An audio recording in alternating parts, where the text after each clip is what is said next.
I'll never forget that evening for as long as I live.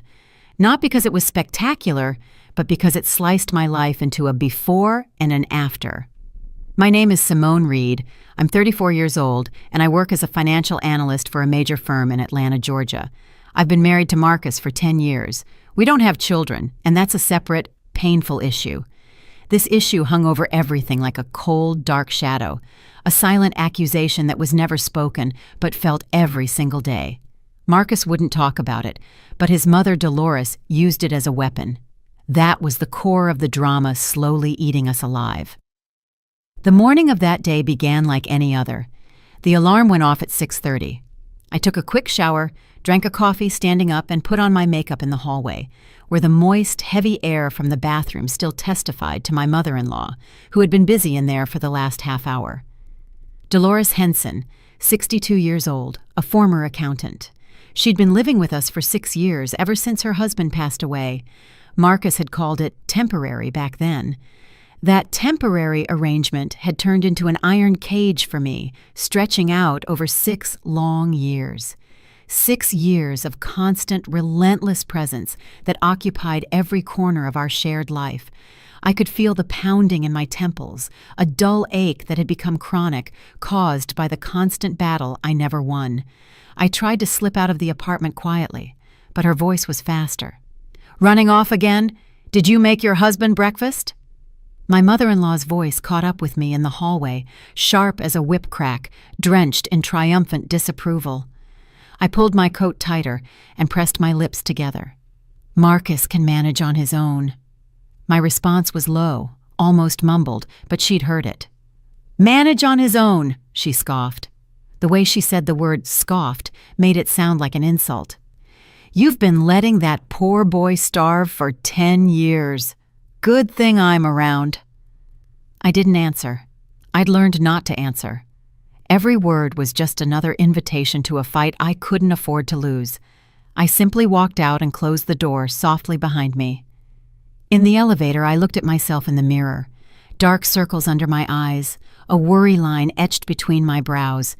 My gaze was tired, exhausted. Where was the Simone from 10 years ago? The young woman who believed Marcus was caring and attentive? Flowers every Friday, romantic dinners.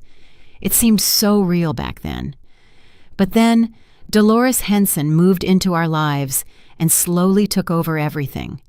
She took over the kitchen, the living room, Marcus's thoughts, and eventually, my entire existence.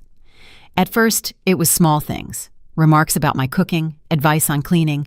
Those small pinpricks quickly escalated into open commentary about my appearance and my work. And then, the topic of children started. "When are you going to give me some grandchildren? That clock is ticking, you know. Are you barren or something?" The word barren echoed in my memory, a deep-seated ache. I had gotten checked out. Marcus, too. Everything was fine. It just hadn't worked out. But how could I explain that to my mother-in-law? Marcus remained silent. He never took my side. "She's an old woman. Just ignore her," was his favorite line. That sentence, repeated over and over, had become confirmation of his cowardice, his quiet, passive contempt. A surprise awaited me at the office. "Ms. Reed, please come see Mr. Sterling right away." The secretary called me as soon as I arrived.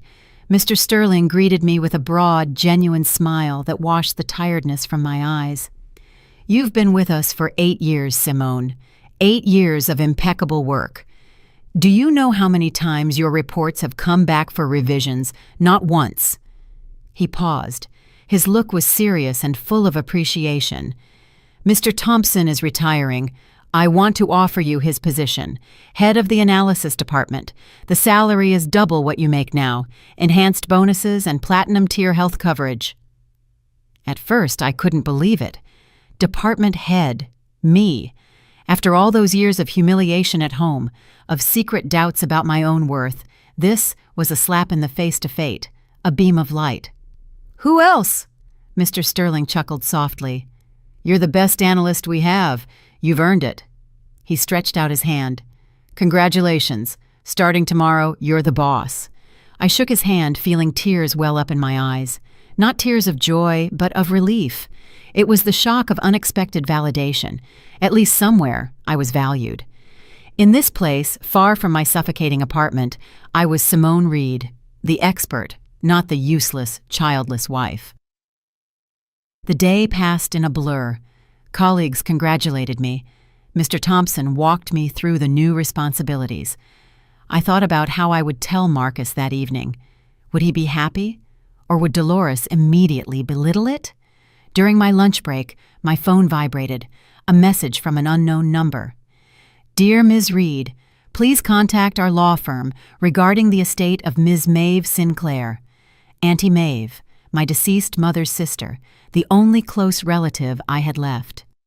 Auntie Maeve had died peacefully in her sleep 5 months ago. I had attended the funeral and visited the cemetery every month. But what inheritance were they talking about? Auntie Maeve had lived modestly, in a small apartment in a low-income complex with old furniture. I had helped support her financially. The message cast a puzzling light on the quiet woman I thought I knew so little about. At 4 o'clock, I took off work and drove to the attorney's office. Mr. Wallace Pierce, attorney at law, an older gentleman with glasses, received me in his high-ceilinged office. The office smelled of leather and old paper. The high ceiling amplified the feeling of solemnity and my own smallness. Your aunt left a will. You are the sole heir. I leaned forward. I understand that, I said. But what is there to inherit? The attorney removed his glasses. His gaze was penetrating, almost fatherly. I'm afraid you didn't know your aunt very well. And he began to read. The words fell heavily into the silence of the room. A 2-bedroom condominium in Midtown Atlanta, roughly 700 square feet, valued at about $250,000. A 1-bedroom rental unit in a DeKalb County complex, valued at about $100,000. A weekend cabin with a piece of land, about 1/3 of an acre, valued at about $120,000. A bank account holding $15,000. A collection of antique jewelry. Estimated value, $10,000. I listened, unable to believe it. Auntie Maeve, who pinched every penny, was a small-time millionaire. The silence in the law office was broken only by my gasping breath. Where did it come from? I finally managed to press out.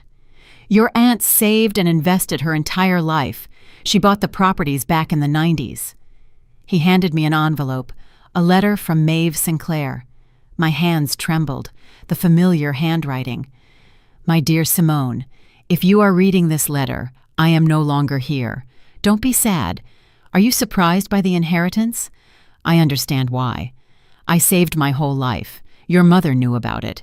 She should have gotten half, but she didn't make it. Now, it's just you. Simone, I watched you all these years. I saw how your mother-in-law bossed you around, how your husband ignored your efforts. I kept quiet because you're an adult, but my heart ached. You are stuck in a marriage that suffocates you, but you lack the strength and a safe place to land. This inheritance is your insurance, your emergency exit. If everything is fine, keep living as you are. But if you realize you deserve better, you have a place to go. You have the freedom no one can ever take from you. And one more thing, when you find out about the inheritance, don't tell anyone right away. First, listen and observe. People show their true colors when they think no one is watching. I love you. Live for yourself. Your Auntie Maeve. The tears erupted. They were hot and painful. Tears of the deepest gratitude and grief for so much unspoken love. I cried in the attorney's office while he discreetly looked out the window. Auntie Maeve, the modest, quiet woman, had only pretended to be poor all those years to save all this for me. She had invested all her loneliness into securing my protection. Don't tell anyone right away. First, listen. It was as if she had known, as if she had sensed the coldness and opportunism lurking within the walls of my marriage. Around 8 o'clock that evening, I parked outside our place. I had decided to tell Marcus everything. He would be happy. But Auntie Maeve's words echoed in my head. First, listen and observe. I climbed to the 4th floor. I quietly unlocked the door, planning to surprise him. The door opened soundlessly, and immediately I heard voices coming from the kitchen. It smelled of Dolores's typical dinner, pot roast and gravy, a scent I had associated with confinement and obligation for years. My mother-in-law and Marcus. I froze in the hallway. My coat felt heavy on my shoulders. The evening chill bit into my skin, but all I felt was a crippling coldness from within. "I'm telling you, it's a sure thing." Dolores Henson's voice was sharp, triumphant, as if marking a battleground. "Sabine from administration. Her sister works at the law firm. That Sinclair woman left Simone a fortune." "What kind of fortune?" Marcus asked excitedly. His voice was greedy, a tone I had never heard before. "2 condos, the cabin, the bank account, $350,000 to $450,000. Silence. The silence was worse than the noise, a breathless anticipation. Then the sound of a chair being pushed back. "And what do you suggest, Mama?" Marcus was already in planning mode, the betrayal in his voice now unmistakable. "Act fast," Dolores whispered, her voice dropping into a dangerous conspiracy. "She doesn't know yet. When she finds out, you need to be by her side. Help her make the right decision." "Which decision?" "Sell everything. Invest it in a business. You wanted to open a restaurant. Then open it with her money." My breath hitched. They were talking about me as if I were a distant, foolish relative whose possessions they were entitled to manage. "Mama, that's her inheritance." Marcus's objection was half-hearted, a mere formality. "So what? You're husband and wife. You say we put it in your name. You're the head of the family. She won't agree." "Force her?" Marcus asked, his voice trembling slightly. "You pressure her about the kids. Say, 'I want kids.' And you can't raise a family in a rental unit. Plus, living here with me is like being parked on a sidetrack." The malice in Dolores's eyes, even though I couldn't see them, was palpable in every syllable of her plan. I felt everything inside me contract. My heart seemed to stop. The air in the hallway became icy and thin. "What if she refuses?" Marcus asked softly. "Then you divorce her, in a couple of years, once the money is tied up in the business." A treacherous plan, cold and calculated. "Divorce her? Why? We've been married for 10 years. Marcus's tone implied that 10 years were some kind of untouchable value, even though he had trampled all over them. And no kids, no use. She works all day, and I do everything at home. A nothing. You deserve better. An overwhelming pause. I waited for Marcus to contradict her, for him to say he loved me, for him to show even a flicker of decency. "Maybe you're right," he said. His voice was now firm, resigned, but agreeing. "Maybe it is time to make a change." In that moment, the bottom dropped out from under me. My legs turned to cotton. I clung to the coat rack. 10 years I had made this man coffee, washed his socks, endured his mother, and all that time I had been a nothing. My aunt's words rose with terrifying clarity. People show their true colors when they think no one is watching. I left the apartment quietly, walked down the stairs, and sat down on a bench. It was cold. The light rain had turned into sleet. The cold drops hit my uncovered hair, but I felt nothing. I sat there without a hat, and strangely, I had no tears. Only coldness, a coldness that forged the fury into steel. The feeling of humiliation was so deep that there were no tears, just a crystal-clear resolve. I pulled out my phone and opened the Notes app. My heart was not beating with pain, but with a cold, mechanical rhythm. Plan. Keep quiet about the inheritance. Consult with an attorney. Record conversations. Prepare my exit. After 20 minutes, I returned and slammed the door shut loudly. The noise was meant to catch their attention. In the kitchen, my mother-in-law was stirring something in a pot. Marcus sat there with his smartphone. The tension was palpable as they saw me. "Simone, why so late?" "I had to stay longer. I have some news." My mother-in-law turned around. In her eyes was a greedy curiosity she tried in vain to hide. She was expecting the news about Auntie Maeve. "I got promoted, head of the analysis department. The salary is double." A pause. The air crackled with disappointment they couldn't conceal. The promotion was just an annoying obstacle that took their money away. "Congratulations," Marcus said indifferently. His eyes were already back on his phone. "More money is good." My mother-in-law turned back to the stove. "The family needs it." That was all. No way to go. No, "we're proud of you." Just money for the family. I was nothing more than a source of income whose value had just increased. "I'm tired. I'm going to bed." I barely managed to maintain the mask of fatigue while a volcanic eruption raged inside me. In the bedroom, I lay on the bed and stared at the ceiling.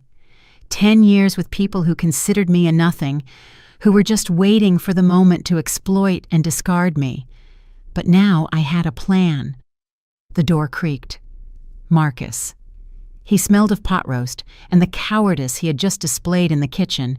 He lay down next to me without saying a word. "Listen, Mama was talking about Auntie Maeve. She said there might be an inheritance. Didn't anyone call you?" He tried to sound innocent, but the tension in his jaw betrayed him. "No, no one called. That's odd. Well, if they call, let me know. We're family after all." I looked at him with an expression that feigned neutrality, but my inner thoughts were full of scorn. "Will do. Good night." He said more, but I stopped listening. My mind was racing with plans. Tomorrow's call to the lawyer, the day after, getting the documents, and all the while remaining silent, observing, recording. I fell asleep with the thought, soon everything will change. The next morning I woke up earlier than usual. I got ready quietly and left.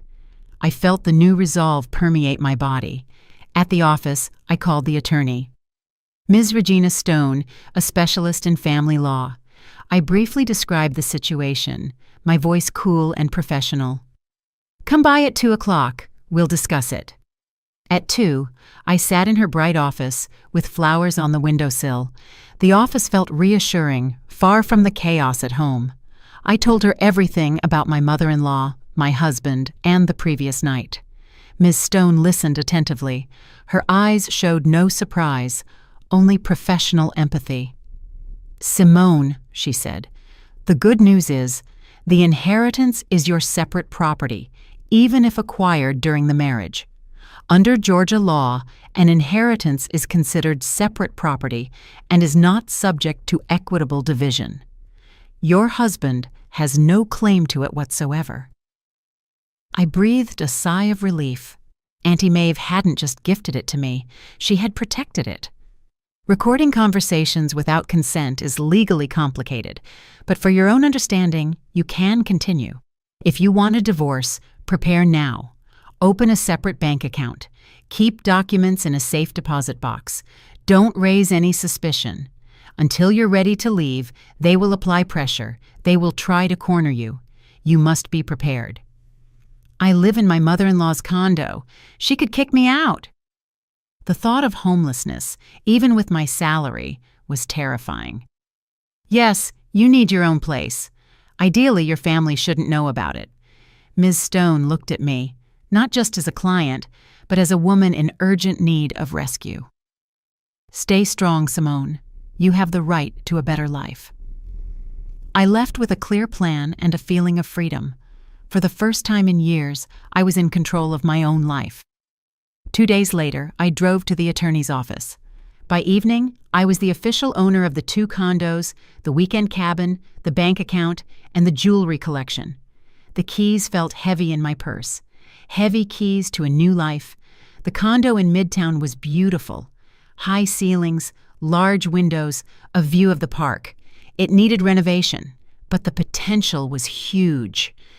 The thought that this place would soon be my refuge gave me boundless strength. I called a contractor and set up a meeting. At the bank, I opened a new account and rented a safe deposit box for the documents. Every day, I recorded conversations, the constant nagging from my mother-in-law, my husband's indifference, the hints about the inheritance.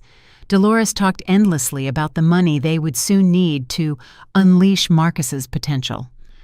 Marcus mostly stayed quiet, supporting his mother only with nods. The renovation started a week later. I went there during my lunch break to check on the progress. I chose light colors, a style that promised warmth and openness, the exact opposite of the suffocating darkness in Dolores's apartment. The contractor promised to finish in 1 month. In parallel, I secured my belongings. I gave winter clothes to a friend, took books to the library, and carried documents to work with me. I secretly emptied out my old life, piece by piece. The pressure mounted. Every day was about Auntie Maeve. My mother-in-law asked with false concern, "Did your aunt really not leave anything behind?" "No idea. No one called," I replied monotonously, my voice smooth as glass. Marcus started conversations about the future, hinting that it would be nice to have a home of our own, a home that naturally he would finance. In the second week, my mother-in-law became more aggressive. The facade of concern crumbled. "Your promotion is only causing problems. You haven't learned how to cook in 10 years. Childless. Useless." Her words no longer hurt me. It was just noise. Marcus didn't defend me, staying silent or backing his mother. I recorded everything and sent it to my attorney. Third week. My mother-in-law asked directly about the inheritance. Her face was pale with fury and greed. "I know for a fact she left you something. Don't you dare lie." "Where did you get that information?" She fell silent, realizing she had revealed too much. The realization hit her like a punch. That evening, Marcus tried the soft approach. He placed his hand on my arm, something he hadn't done in years. "Simone, if there's anything, tell me. We're family." I pulled my arm away. His touch repulsed me. "I need to think." The renovation was nearing completion. I had already bought furniture to my taste, not my mother-in-law's. Now I had everything: my own home, money, recordings of conversations. Only the final step remained. I wrote to my attorney, "I'm ready to file for divorce." The answer came within a minute. "Come by tomorrow. We'll discuss strategy." I put my phone down and smiled for the first time in 3 weeks. It was a smile of power, of self-determination. Soon it would all be over. The next day, I met with Ms. Stone at 10 in the morning. The city rushed by outside while I spread the documents on the table: deeds, bank statements, printouts of the conversation recordings. "This is impressive," the attorney said, examining the papers. "You prepared thoroughly. You had 3 weeks and you used them wisely." We talked for 2 hours. Ms. Stone explained the divorce procedure, potential pitfalls, and my husband's possible actions. She stressed the need to burn all bridges. "He might try to contest your right to the inheritance," she said. "He could claim you invested marital funds in the renovation, or that he contributed to maintaining the property. While that's not true, he could still try. So, keep all receipts and contracts. Pay for the renovation only from your separate account where you deposited the inheritance. No joint funds." I nodded. I had already done that. I had become too meticulous to make a mistake. "Now, about the divorce itself. You have no children, no asset disputes, since the inheritance belongs solely to you. Theoretically, it should be quick, but your husband might refuse to agree. Then the judge will order a period of reflection, usually up to 90 days, before finalizing the divorce. Maximum 3 months, usually less. Most importantly, do not yield to persuasion attempts. Do not agree to a second chance. Once you have made your decision, see it through to the end." I looked out the window. Clouds passed across the glass, just normal spring clouds. And my life was changing with every minute. "I've decided," I said. "I'm seeing it through to the end." Ms. Stone smiled. "Then let's begin. We'll file the petition next week. Until then, continue to act normally. Do not provoke arguments." Easy to say, "Do not provoke arguments," when my mother-in-law looked for reasons in my every word, in my every move. That evening, I came home as usual. I cooked dinner. Yes, sometimes I still cooked, despite Dolores Henson's remarks. I cleared the table, washed the dishes. My mother-in-law watched me suspiciously. Something had changed in me, and she sensed it. She didn't know what, but she felt it. "You've been so strange lately," she said as I dried the plates. Her voice was quieter, but laced with underlying anger. "So thoughtful. Did something happen?" "No, just tired from work. New position, a lot of responsibility." "Responsibility!" she scoffed. "You should be thinking more about your family, not your career. You don't take care of your husband. You're barely home. What kind of wife are you, anyway?" She spat the question out like an accusation. In the past, those words would have hurt me. In the past, I would have justified myself, apologized, but now I simply let them slide. "Good night." I turned and left. Dolores Henson went to her room and slammed the door shut. The crash of her door was an expression of her helplessness. Marcus came later. He had been at a company party. He smelled of alcohol, a scent that always accompanied his weakness. He lay down next to me without a word. "Simone," he murmured into the darkness, "we need to talk. Tomorrow. I'm tired. No. Now. It's important." Panic was evident in his voice. The fear that his mother's plan might fail made him restless. I sat up, turning on the bedside lamp. The weak light illuminated his crumpled features. He sat up too, rubbing his face. "Listen, Mama was talking about Auntie Maeve. There's supposed to be an inheritance. Didn't you get a call?" There it was. Open cards. "Yes," I said calmly. The inner peace was chilling. "I've taken care of everything." He exhaled, as if he had expected and simultaneously feared that answer. "Why didn't you tell me?" The outrage in his voice was ridiculous. "And why should I?" "What do you mean, why? We're husband and wife. We should discuss everything together." "Really?" I stared him directly in the eye. "And when you discussed with your mother how to force me to give you the money, did you think we should discuss everything together then?" He avoided my gaze. His face twitched. "You were eavesdropping.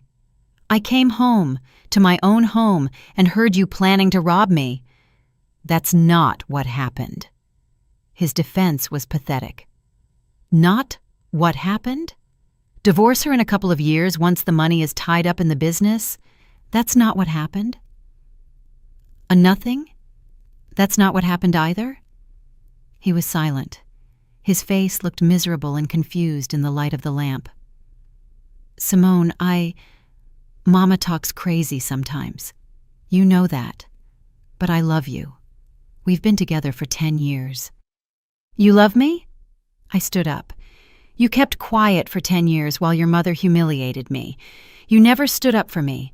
Not once did you tell her she was wrong. Is that love?" "She's an old woman." The eternal excuse. "Enough!" I didn't shout. I spoke softly, but he flinched. The silence of fury was louder than any scream. "Enough of the excuses. She is not an old woman. She is an adult who consciously chose to torment me all these years, and you are an adult who consciously chose to allow it." He opened his mouth to protest or apologize, but I didn't let him speak. "The inheritance is my separate property. Legally, you have no claim to it whatsoever, and I have no intention of investing a single penny in this family." "But that's unfair." He stood up, his hands clenched into fists, but he didn't dare touch me. "Unfair? Do you know what's unfair? Living for 10 years with a man who thinks you're a nothing. That's unfair." I grabbed my pillow and blanket. "I'm sleeping in the guest room, and I need time to think." He didn't stop me, didn't even try. He just sat there, paralyzed by the realization that he had just lost his plan and his future. The following days blurred into a single, endless war of nerves. My mother-in-law went on the offensive. Every step I took was commented on, every word questioned. The tone was now openly hostile. The mask of passive aggression had fallen. "Where are you running off to? Work? Why so early? Are you running off to your lover?" she hissed with a nasty smirk. "You're late again. Normal wives are home by 7. What are those bags? Spending money again and nothing for the family?" I remained silent, recording, waiting. I was a cold, observing machine waiting for the moment of final separation. Marcus oscillated between me and his mother. Sometimes he came to reconcile. "Let's forget it. Let's start over." His eyes were empty. He was only begging for the return to financial comfort. Sometimes he yelled, "You're obligated to share. We're family after all." Sometimes he was silent for days, staring at the wall. He was emotionally and psychologically completely dependent on his mother and easy money. One day he tried to get into my phone.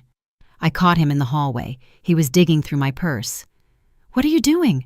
My voice was hard and cold. He recoiled, as if scalded. "Nothing. I was looking for the charger. I thought you took mine." A lie. An open, clumsy lie. "Marcus," I said, fixing my eyes on him, "if you touch my things again, I will call the police." "The police? Have you gone crazy?" "No. For the first time in a long time, I am perfectly sane." He left and slammed the door. I changed my phone password and began carrying my documents with me just in case. My trust was utterly destroyed, replaced by absolute caution. The condo renovation was finished ahead of schedule. The contractor called me on Friday. "Ms. Reed, everything is done. You can do the final walkthrough." I went straight there after work. The condo was transformed. Bright walls, new hardwood floors, modern fixtures.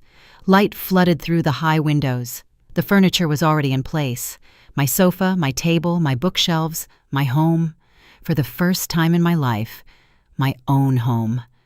I walked through the rooms, touching the walls, opening the cabinets. Everything was new, clean, mine. Not a single object connected to my old life. Not a single memory of my mother-in-law, my husband, or those 10 years of humiliation. I sat down on the sofa and cried. For the first time in all those weeks, I cried. Not from grief, not from resentment, but from relief, from joy, from the knowledge that the way out was here, so close. Only the final step remained. On Monday, Ms. Stone and I filed the divorce petition. The court clerk's office was quiet and businesslike. No drama, no scenes, just papers, stamps, signatures. "The summons will be delivered to your husband by mail," the clerk said. "The first hearing is in 1 month." 1 month? Another month in that chaos. But now I had a goal. Now I knew there would be an end. That evening, I came home later than usual. I had been at my condo picking up the last few things. I only needed the essentials. I could leave the rest behind. I opened the door and immediately knew something was wrong. The light was on in the hallway. A strange coat, expensive and masculine, hung on the rack. Voices drifted from the kitchen. They were waiting for me, but not to greet me. I walked into the kitchen. Sitting at the table were my mother-in-law Marcus and a strange man in his 50s wearing a suit. The man radiated smug arrogance. "Oh, there she is," my mother-in-law smiled triumphantly. It was a cold, sharp smile. "Sit down, Simone. This is Mr. Attorney Lawrence Becker. He's here to explain your obligations." The lawyer stood up and extended his hand. "Lawrence Becker, I represent your husband's interests." I didn't shake his hand. I remained standing in the doorway, clutching the purse with my keys tightly. "My husband's interests? Which interests?" "Marital property rights." He sat back down. "Mr. Hagan informed me that you received a substantial inheritance and are refusing to share it with the family. Because legally, I am not required to share it." I felt the adrenaline, but my voice remained calm and steady. "Formally, yes, but there are nuances." "There are no nuances." I pulled out my phone. I read the statute Ms. Stone had taught me, loud and clear, like a death sentence. Under Georgia law, an inheritance received by one spouse is separate property and is not part of the marital estate. The lawyer cleared his throat. His initial confidence wavered. "You are well informed legally. That's good. But let's talk about an amicable resolution." "Amicable resolution?" I looked at my mother-in-law, whose hands were on the table. "Is that what you call calling me a nothing and planning a divorce after taking my money?" Dolores Henson went pale. Her eyes widened in horror. "She recorded it," she hissed to Marcus. "I told you so." "I recorded it," I confirmed. "For 3 weeks. Every conversation, every insult, every plan." The lawyer exchanged a glance with Marcus. Marcus sat there, pale and clenching his fists. His face was a mix of fury and despair. "Simone, let's talk privately," he began. "No, we'll talk in court. I filed for divorce this morning. You'll receive the summons by mail." Silence. Absolute silence. Even my mother-in-law was speechless. "You filed for divorce?" Marcus stood up abruptly. "Without consulting me?" "And what should we have discussed? How much you love me or how you plan to divorce me in a couple of years?" I confronted him with the cruel truth. "Mama said that, not me." He tried to shift the blame onto her. "And you agreed?" "Maybe you're right. Those were your words." He took a step toward me. In his eyes was the rage of a caught child. "You're not going anywhere. This is my home." "This is your mother's condo, and I'm moving out in the next few days, if you don't throw me out first." "I'll do that right now," he shouted. "Marcus!" The lawyer quickly stepped between us. "That won't help." My mother-in-law also jumped up, her voice cracking. "No, she needs to leave. I've had enough. I've fed this useless thing for 10 years, and what do I get? Ingratitude." "Fed me." I laughed, a short, cold laugh. "I paid half the utilities, bought groceries, contributed money to the household. Or did you forget that?" "Peanuts," Dolores spat. "My peanuts compared to what you have now. This is my aunt's inheritance. She worked her whole life to leave it to me. And you two, you just wanted to steal it." "Steal it?" My mother-in-law gasped in indignation. "We're family. Family shares." "We are not family," I said. The sentence was final. The bridge burned behind me. We are people who ended up coincidentally under one roof, and that coincidence ends now. I turned and walked to the bedroom. Behind me, I heard screams, my mother-in-law yelling something, Marcus trying to calm her. The lawyer suggested they discuss everything with a clear head the next day. I packed my last few things, my laptop, chargers, a couple of photos. Everything else was already in my new condo. I went back to the hallway. They were still in the kitchen. The voices had quieted, but the tension hung in the air. "I'm leaving now," I said loudly.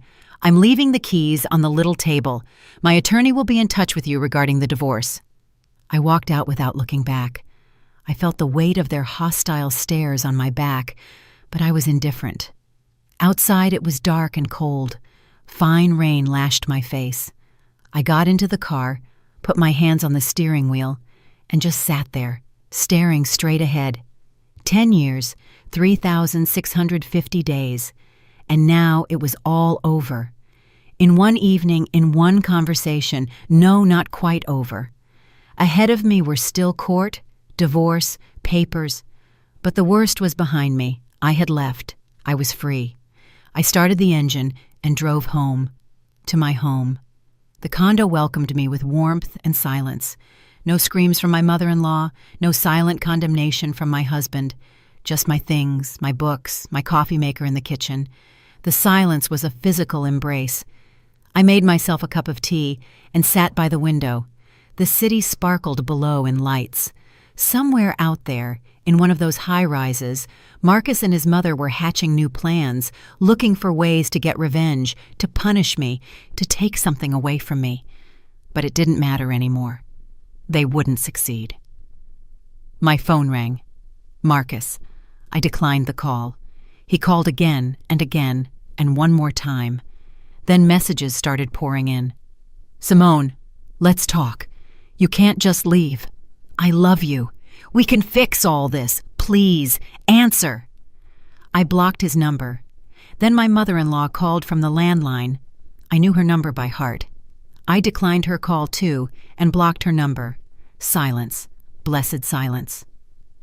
I finished my tea and lay down to sleep. For the first time in a long time, I slept peacefully. It was the sleep of the righteous, of the person who had saved herself. The following weeks were eventful. Marcus tried to contact me through mutual friends and colleagues. I asked them not to convey any messages. My mother-in-law showed up at my office, made a scene in the reception area, screaming that I had destroyed the family. Her face was distorted, her rage a public humiliation. Security escorted her out. Mr. Sterling called me into his office asking, "Is everything okay?" I briefly explained the situation. "I'm getting a divorce. My former in-laws aren't taking it well." He nodded. "Let me know if you need help. The company's legal team can step in." "Thank you. I'll manage." The support from my employer was balm for my soul. Marcus appeared at the first court hearing with the same lawyer, Mr. Becker. They tried to contest the divorce, demanding a period of reconciliation. The judge ordered a 30-day reflection period. "Use this time to reconsider your decision," she said to me. "I've reconsidered it," I replied, "for 10 years. My gaze was steely, without any hesitation. The month passed quickly. Marcus called, texted, came by my condo. I didn't open the door, didn't reply. I had learned that silence was my strongest weapon. One day, he caught me by the car. His desperation drove him. He grabbed my arm. "Simone, I'm begging you. Let's talk. Let me go. I'll fix everything now. I'll talk to Mama. She'll move out. We'll live alone." His eyes pleaded, but it was the desperation of a man losing his financial security, not his love. Too late. "Why too late? Why won't you give me a chance?" I looked him in the eyes, in those eyes that had once seemed so familiar. "Because you showed me who you are, not with words, but with actions. And I don't want to be with a person like that anymore." I tore my arm away and left. He remained by the car, confused, pathetic. The second hearing was brief. The judge asked if I had changed my mind. I said, "No." Marcus was silent, staring at the floor. The humiliation was complete. The divorce was finalized. As I left the courtroom, I ran into my mother-in-law. She was waiting in the hallway, pale, aged. Her hatred was the only thing holding her up. "You destroyed my son's life," she hissed. "I will never forgive you for this." "You destroyed his life," I replied calmly, "when you raised him the way you did." And I walked on without looking back. The fury and resentment now belonged to them, not to me. Ms. Stone waited for me at the exit. "Congratulations," she said. "Now you're free." "Yes," I smiled. "Free." We stepped out onto the street. The sun was shining. Spring was in full swing. The trees were turning green. The birds were singing. The city was living its usual life, and my life was starting anew. The first few days in the new condo, I simply got used to the silence. It was a strange feeling to wake up in the morning and not hear my mother-in-law's murmuring through the wall. Not having to expect nagging at breakfast, not having to prepare for evening arguments. Silence, peace, freedom. I got up when I wanted, ate what I wanted, watched movies until midnight without fear of hearing the sentence, "Lights on again? That's not free." I invited friends over for tea. That had been impossible before. My mother-in-law would make a scene after every visit. Now we laughed about the absurdity of the past. My job brought me joy. The new position was complex but interesting. I led a team of 12 people, negotiated with major clients, made decisions that hinged on multi-million-dollar contracts, and no one told me that women don't belong in business or that I should be thinking about my family. Mr. Sterling was satisfied with my work. Quarterly figures had increased by 15%. Clients praised our analysis. At the company meeting, I was recognized as the best department head. "Ms. Reed, you're a godsend," the director said. "I regret not promoting you sooner." I smiled. Before, such words would have seemed undeserved. Now I accepted them calmly. I had earned them through my work and my effort. I decided to rent out the one-bedroom condo in DeKalb County. I found decent tenants, a young couple, both working. They weren't planning kids yet. A 1-year lease, timely payments, no issues. The extra income was a pleasant bonus. Not that I needed the money. The department head salary was more than enough. But the feeling of financial independence, complete and unconditional, was good for the soul. I visited the weekend cabin for the first time a month after the divorce. I drove there with a knot in my stomach, unsure what to expect. Auntie Maeve had never spoken about this cabin. I hadn't even known it existed. The cabin was small but cozy, wooden, with carved window frames with a deck leading into the yard. Apple tree, cherry tree, currant bushes. An old well in the yard, an arbor covered in wild grapevines. It smelled of old wood and fresh earth. Inside, it was clean and tidy. Apparently, Auntie Maeve had hired someone to look after the place. Simple furniture, crocheted doilies on the table, a small antique picture in the corner. Everything was just like my grandmother's house in the country when I was a child. I sat down on the deck and gazed out at the yard for a long time. The birds were singing. The wind rustled in the leaves. It smelled of earth and grass. Auntie Maeve, how much she had done for me, and how little I knew about her life. She had worked as a nurse her entire life, helping people, saving money, buying property, thinking about the future, about my future. She knew that sooner or later I would need a way out, and she had prepared it. I cried sitting on that deck, cried out of gratitude, out of love, out of regret that I couldn't tell her all this while she was alive. After that day, I went to the cabin every weekend. The house became my sanctuary, my place of strength. There, I recovered from the city bustle, read books, and worked in the garden. The neighbors were kind, an elderly couple who had known Auntie Maeve for many years.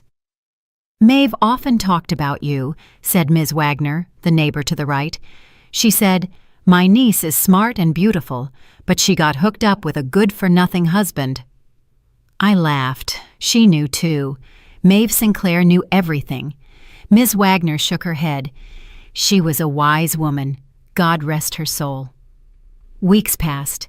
Life found a new rhythm. Marcus stopped calling. He seemed to have accepted it or found another way to reach me. My mother-in-law also fell silent. I had almost forgotten them, like a bad dream that was finally over. But one day, about 6 months after the divorce, our paths crossed again.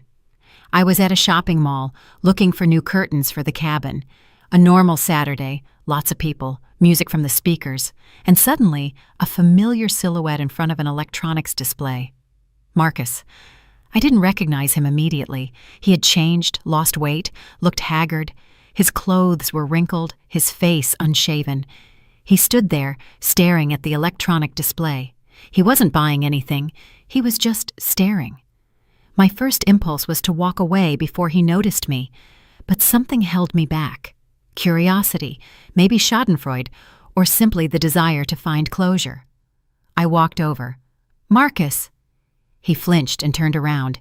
Fear flashed in his eyes, then something like shame. "Simone, is that you?" "Hello?" "Hello." We stood facing each other, former spouses, strangers. 10 years together, and only a few months after the separation, I no longer understood what I had ever seen in this man. "How are you?" he asked. "Good. And you?" He shrugged. So. The lie was obvious in his appearance, his voice, his extinguished gaze. "I heard you wanted to open a restaurant," I said. "How's that going?" He avoided my eyes. "It didn't work out." "Why?" "Didn't have enough money. They wouldn't give me a loan. The business plan didn't fly." I remained silent. What did he expect? That I would give him money? Pity? That I would say everything could still work out? "Mama sold the condo," he added quietly. His voice was now laced with genuine sadness. "The one we lived in. Had to." "Why?" "Debt. I had some problems. Took out a loan for the business. Miscalculated." Ah, so that was it. He had tried to open his restaurant without my money, on credit, and had gone bankrupt. And my mother-in-law, who had dreamed so much of the family business, had lost her only home. I could have said, "I told you so." I could have laughed, mocked, reminded him of all their plans and schemes, but I didn't. There was no room for revenge in my heart anymore, only for a cold, detached truth. "I'm sorry. I said. And it was true. Not because I still loved him. No. The love had died that evening when I heard the conversation in the kitchen, but he was a person, an unhappy, lost person, who had made the wrong choices and now had to pay for them. That was the real justice. Simone, he took a step toward me. Maybe we can… No. He didn't even finish. I don't need to listen. The answer is no to every question you want to ask. He lowered his head. I know I'm to blame. I know I ruined everything. But I've changed without you. I understand what I lost. Marcus, I sighed. You didn't lose me. You lost the money you hoped to get. Those are two different things. That's not true. Yes, it is. And we both know it. I pulled a business card from my purse. Not my own, but that of a therapist I had seen in the first months after the divorce. Here, go see her. It won't hurt you to know yourself better. He took the business card and looked at it confusedly. Goodbye, Marcus. I hope things work out for you. I turned and walked away without looking back. I sat in the car for a few minutes to compose myself. It was a strange feeling to meet the man I had spent 10 years with and feel nothing. No anger, no resentment, no regret. Just emptiness. No, not emptiness, relief. I had made the right choice. I had left at the right time, and my life was now mine. Later, I learned the details from mutual acquaintances. The story was even sadder than I thought. After the divorce, Marcus decided to prove to everyone, himself, his mother, and me, that he could make it without anyone's help. He took out a bank loan, found a business partner, and rented a space for the restaurant. The partner turned out to be a swindler, took half the money, and disappeared. Marcus was left with debt, unfinished renovations, and lease obligations he couldn't meet. My mother-in-law tried to help, sold the condo, gave her son the money, but it wasn't enough. Marcus plunged into more debt, and then even more. Now he and his mother were living in a rented one-bedroom unit on the edge of the city. Dolores Henson, at her age, was working as a cashier in a supermarket. Marcus was scraping by with odd jobs. I didn't rejoice in their misfortune. I really didn't. But I didn't pity them either. They had chosen their path. They had made the decisions that brought them to where they were now. And I had chosen my path, and it had led me to freedom. A year had passed since the evening I found out about the inheritance. Is a year a lot or a little? Sometimes it seemed like a lifetime, sometimes just a moment. In that year, I had learned a lot about myself, about what I wanted and what I didn't, about my boundaries, my values, my dreams. I understood that I could be alone, and I liked it. I wasn't lonely. I met with friends, colleagues, neighbors from the cabin, but being alone, entirely for myself, without having to please or appease anyone, was amazingly pleasant. I understood that work was an important part of my life, but not the only one. I started taking vacations, going on short trips to the coast, to Savannah, to Charleston. I saw the world that I had previously only seen from the office window. I understood that someday I would be ready for a new relationship. Not now. Now it was good to be alone. But if I met a man who valued me for who I was, why not? The anniversary of Auntie Maeve's death fell on a warm May day. I arrived at the cemetery early, before many people were there. I brought flowers, white roses, my aunt's favorite. I placed them in the vase, wiped the headstone clean, and removed the last year's leaves. I sat down on the bench nearby. The sun shone through the tree canopy. The birds were singing. The city rustled in the distance. But here, it was quiet and peaceful. "Hello, Auntie Maeve," I said aloud. "I'm here, as promised." Silence in response. But I knew she heard me, somewhere where there was no pain and no sorrow. "I'm doing well, better than well. Your condo is a miracle. I renovated it, I live there, and I'm happy every day. I go to the cabin every weekend. Your neighbors are wonderful people. Ms. Wagner sends her regards." I smiled, wiping away a tear. "I got promoted, remember? Now I'm the boss. A real boss with an office and a secretary. You'd be proud." I fell silent, looking at the photo on the headstone. My aunt looked back at me from the photo, kind, wise, understanding everything. I divorced Marcus. You were right. He wasn't the person he pretended to be. But I don't regret the 10 years. I learned a lot. Most importantly, I learned to value myself. That was the most valuable lesson she had given me. I pulled the letter from my purse, the same one from the attorney. I read the last lines again. When you find out about the inheritance, don't tell anyone right away. First, listen and observe. People show their true colors when they think no one is watching. Thank you, I said, for everything. For the money, for the condos, for the cabin. But most of all for these words. They saved my life. Not literally, but you know what I mean. I put the letter back in my purse, stood up, and straightened the flowers in the vase. I'll come every year on this day, and just in between, too. You're not alone, Auntie Maeve. I remember you. I will always remember you. I stood there for another minute, gazing at the grave. Then I turned and walked toward the exit. Life went on, my life, free, independent, my own.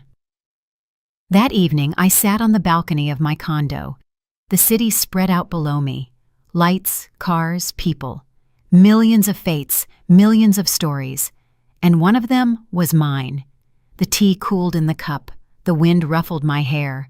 I thought about the future, about the work that brought me joy, about the condo that had become a home, about the cabin where the apple trees would soon bloom, about the travel still ahead of me, about the books I wanted to read, about the people I wanted to meet, about the life that was just beginning.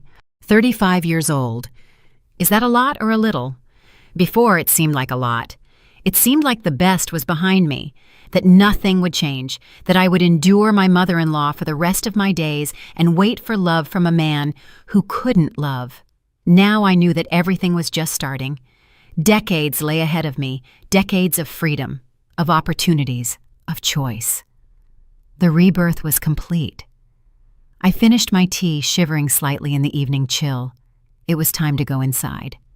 But before that, I took one last look at the city, at the lights, at the stars, at the infinite sky above me. "Thank you, Auntie Maeve," I whispered. I am living for myself, just like you wanted." The scent of blooming cherry drifted in from somewhere. Spring was in full swing. Life went on, and I was happy. Not that feverish happiness that flares up and dies out. Not that happiness displayed for others, but a quiet, calm, genuine happiness. The happiness of a person who had finally found herself. I stood up, went into the condo, closed the balcony door, turned on the light, and looked at my reflection in the dark glass.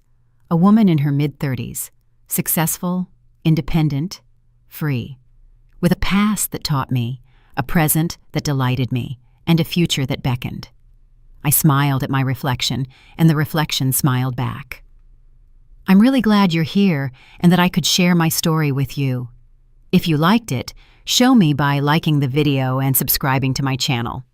Let's see how many of us there are.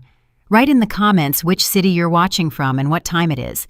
I'm so curious to know where all you wonderful people are tuning in from. If you want to support me a little extra, you can also send a small donation. I share new life stories for you every single day. And now, 2 of my most popular stories will pop up on the screen so you can choose what to watch next.